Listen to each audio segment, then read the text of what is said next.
L'appareil cardiovasculaire assure le transport du sang riche en dioxygène et en nutriments à travers tout le corps humain pour en alimenter les organes et les débarrasser de leurs déchets.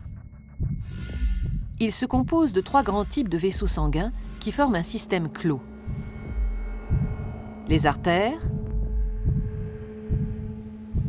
les veines et les capillaires. Ces 3 types de vaisseaux composent un ensemble de 100 000 km de long à travers tout le corps.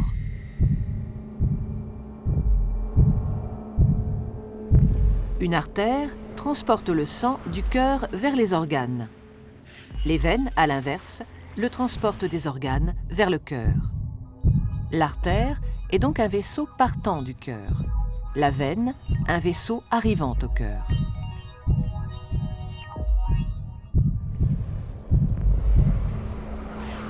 Tous les organes sont richement irrigués, c'est-à-dire qu'une multitude de petits vaisseaux sanguins les parcourent. Ce sont les capillaires.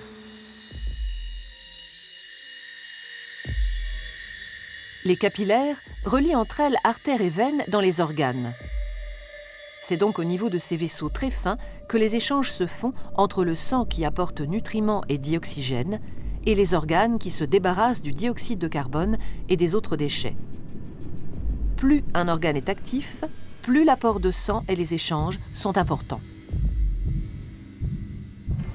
Les échanges ne sont possibles que parce que le sang circule en permanence dans les vaisseaux en sens unique.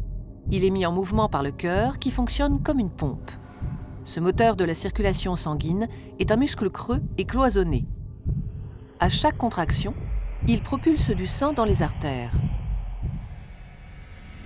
Le cœur possède 4 cavités avec un côté droit et un côté gauche, composés chacun d'une oreillette et d'un ventricule.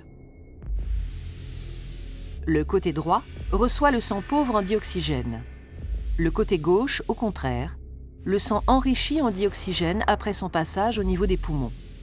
Chaque contraction le propulse dans les artères. Au cours d'un battement normal du cœur, le sang pauvre en dioxygène, renvoyé par les organes, pénètre dans l'oreillette droite par la veine cave.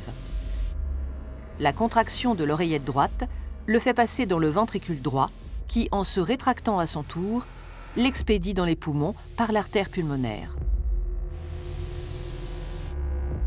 Après son passage dans les capillaires des alvéoles pulmonaires, le sang est enrichi en dioxygène et débarrassé de son dioxyde de carbone. Il revient alors dans l'oreillette gauche par les veines pulmonaires. La contraction de l'oreillette gauche le pousse dans le ventricule gauche, qui le propulse lui-même dans l'aorte pour être distribué dans les artères de l'ensemble du corps. Et ce cycle, vital pour l'organisme et l'être humain, se répète à l'infini.